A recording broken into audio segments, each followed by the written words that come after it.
一台重达500吨的机器怎么就能离地？拿空客 A380 来说，它的最大起飞重量高达575吨，差不多相当于一列满载货运列车。按常识，它本该死死贴在地面上，可它却能爬升到4万英尺，连续飞越大洋15个小时。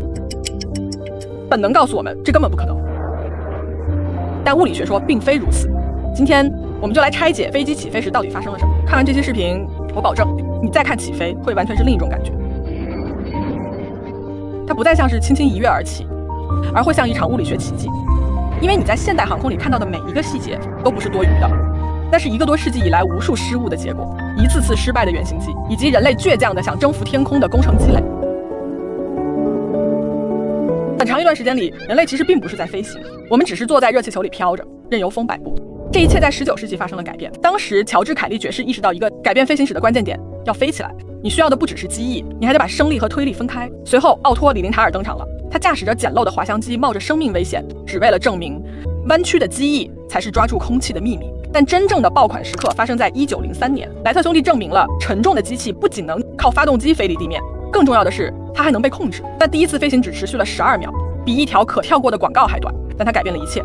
从那以后，我们从木质螺旋桨一路走到了波音747和空客 A380。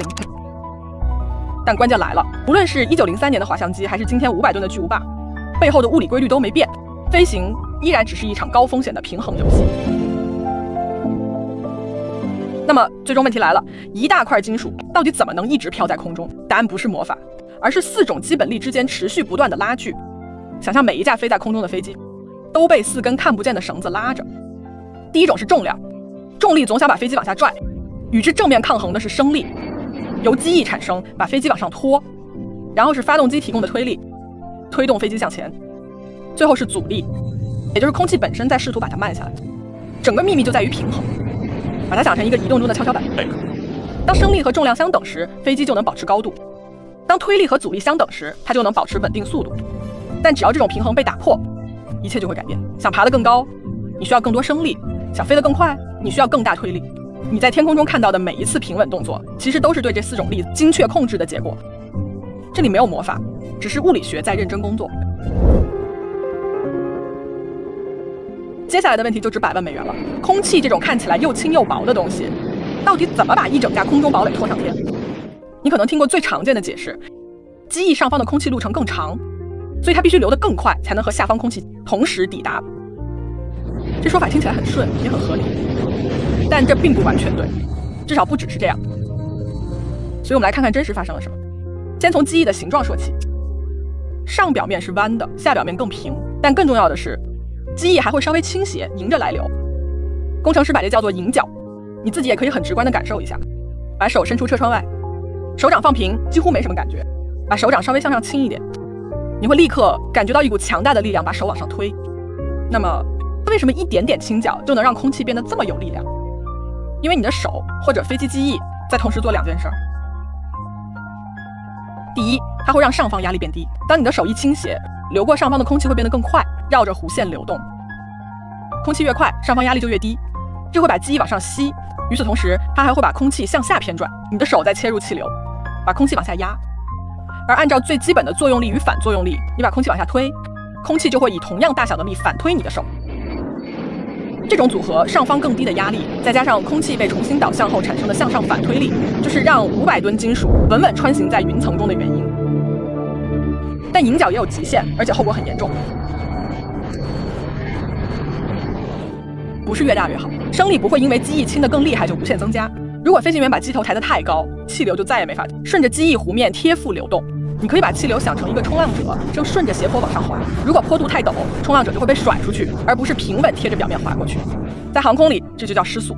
一旦失速，气流会脱离机翼表面，压力分布瞬间崩溃，升力几乎立刻消失，飞机其实就不算在飞了，它会开始像石头一样往下掉。所以控制迎角是飞行员最重要的工作之一，因为目标就是让气流始终紧贴在机翼上。现在说说最关键的变量。速度在航空物理里确实有一个计算升力的公式，但你只需要记住一件事，速度是平方关系，这个影响非常大。这意味着速度翻倍，升力会变成4倍。反过来，如果速度减半，你会损失75%的升力。再想想刚才那个把手伸出车窗的例子，车不动的时候几乎没什么感觉，可一旦速度提起来，空气就会猛地拍向你的手，把它往上推。飞机发动机也是同样的道理，它本身并不直接把飞机拖起来，它只是负责创造速度。一旦飞机飞得足够快，它每秒都会让成吨的空气冲刷机翼，机翼能把空气往下掰多少，就能产生多少升力。所以飞机不可能一下子从跑道上原地蹦起来，它必须先长距离加速，直到升力终于足以战胜重量。那么起飞时到底会发生什么？这并不是简单的把油门踩到底然后冲出去，实际上它要经过3个速度节点的赛跑。首先是 V1， 也叫不可回头点，一旦飞机达到这个速度，即使发动机失效，飞行员也必须继续起飞，因为到了这时，跑道已经不够再把飞机停下来了，唯一的生路就是离地。接下来是 V2， 也就是飞行员开始后拉操纵杆，抬起机头的时刻。这个很小的角度变化就足以让升力暴涨，把数百吨金属拉离跑道。然后是 V2 安全爬升速度，这个速度能确保飞机即使只剩1台发动机工作，也还能稳稳继续爬升，而不是再掉回地面。如果你仔细看那个瞬间，会发现一件非常有趣的事儿。随着速度不断增加，机翼开始承担越来越多的重量，而不是轮子。最后到了极限，升力完全抵消重量，飞机其实并不是一下子飘进空中，它只是到了一个不再需要地面的临界点。那为什么客机总要爬得那么高？通常在35000英尺左右，也就是离地10公里以上。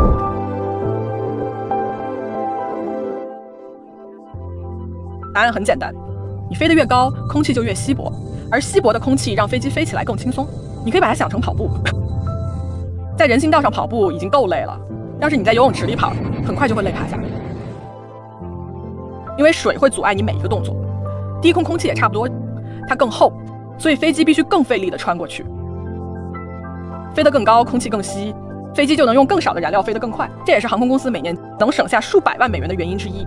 在巡航高度，飞机会进入一种甜蜜点，升力刚好平衡重量，推力也刚好抵消阻力，一切都稳定到几乎没有真正的加速度。不过飞行员仍然必须把速度控制在一个黄金区间里，太快了空气摩擦就会白白烧掉燃料，太慢了机翼就得抬得更大，才能继续抓住空气。而奇怪的是，为了挤出那点额外升力，反而可能比高速飞行更费油。还有一个最酷的细节，阶梯爬升。飞机通常不会全程一直停在同一个高度，随着燃料不断消耗，飞机会越来越轻。到了这时，飞行员就能把它升到更高的层级，在那里空气还要更稀薄。不过飞机不可能永远一直保持高速，总有一天它得减速才能安全降落。